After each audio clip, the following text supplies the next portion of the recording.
Okay, so after you have your sketch done, hopefully it looks something very similar to mine, of course, with different people.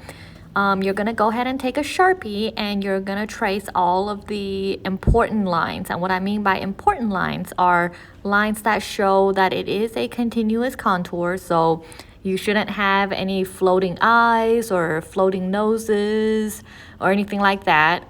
There should not be any broken lines. And you can lift your Sharpie off the page because you already drew your sketch, but make sure that where you lift it, like you can't really tell where it was lifted. So you're gonna outline everything, obviously overlapping because you overlapped your people, and make sure that you're tracing all of your lines. And once you're done, it should look something very similar to this.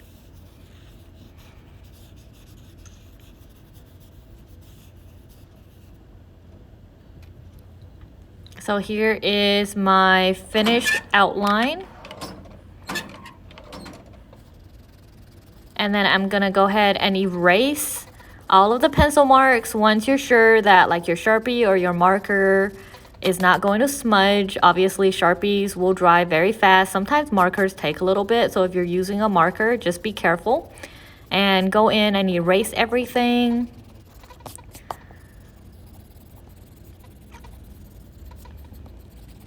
And please be careful that you don't rip your paper. And this is what the final project looks like. So next, I'm going to color. And I only have 3 sets of colors here, but later on I get some more colors. So I'm gonna use 2 colors per person, and you can use 3 colors if you want to, but I just did 2. And if you look closely, so I'm shading it very lightly,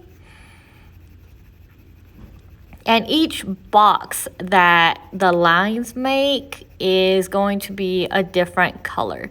So I'm starting off with this light green, and I just lightly shaded the whole box in. And next, I'm gonna press down just a little bit harder so that it makes a gradient, kind of an ombre in each box. So that outline on that side is just a little bit darker. And again, I'm achieving this by pressing down just a little bit harder than I have been.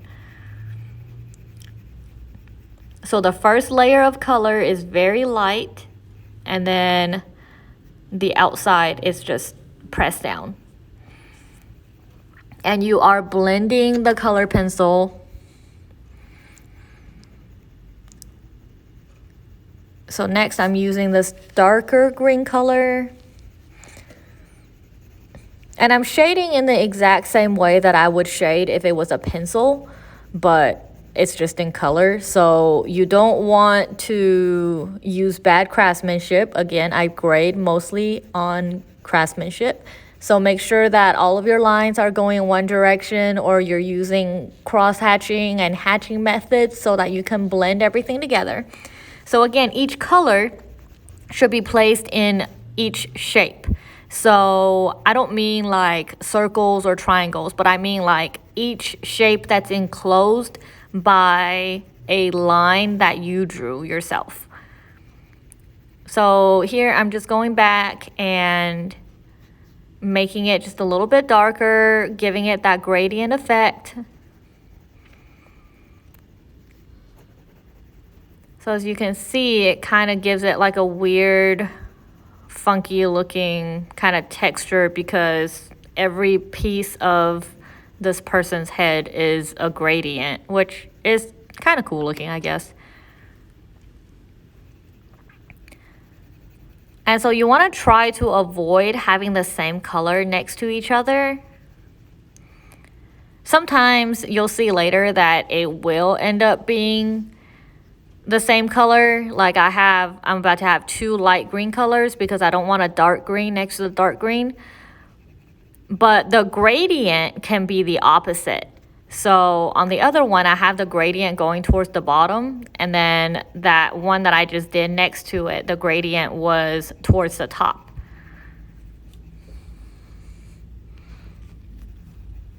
So I'm just going in and filling out little pieces that would be light green. You can do a couple pieces at a time, but if you do more than like 2 or 3, then you might get confused and then you're gonna use the wrong color.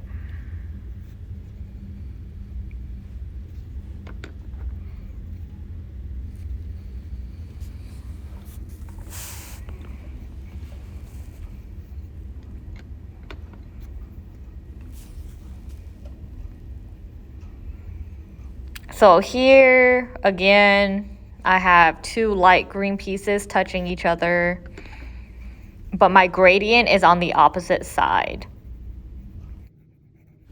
So next, once I finish with one person, I'm gonna pick a different set of colors and start on the next person. And I'm gonna start off with this light blue right here.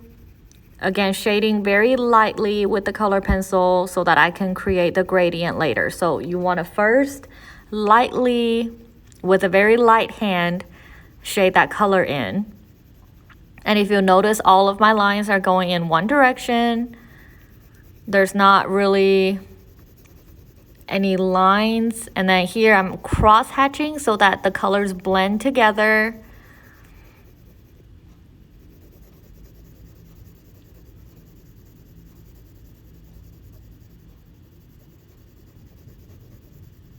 And then once the whole thing is covered, I'm gonna go in and create that gradient effect. Then go in with that dark color. So this is my purple.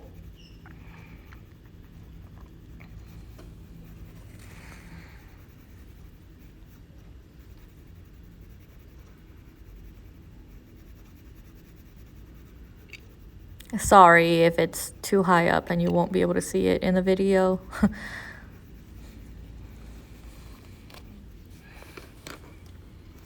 So you just want to do the same thing and make it a gradient effect again on every box. And depending on how detailed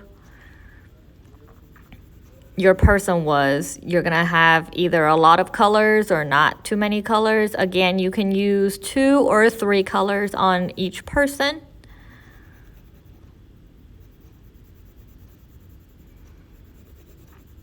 So you want to go in and blend, especially the bigger shapes. You want to blend it very nicely to where it has that gradient effect.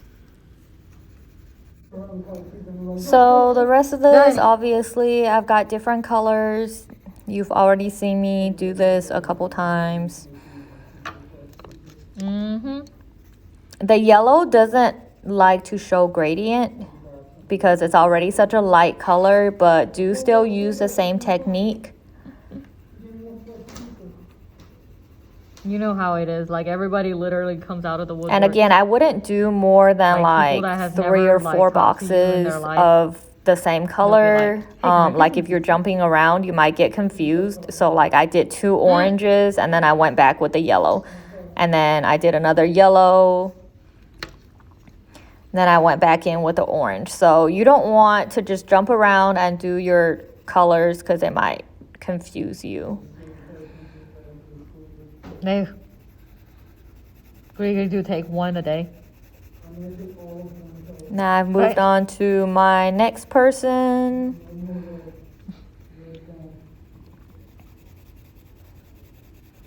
And you can use colors that you've already used before. So like I've already used red, I think. If not, I think I do red twice. So if you've already used a color and you want to keep using the color, just use a different color combination. So like I'm using like this orange red with this person, and then the next person I use a darker red with a different color. So as long as you're not using 2 of the same sets of colors, that's completely fine. What do you think of these really random things?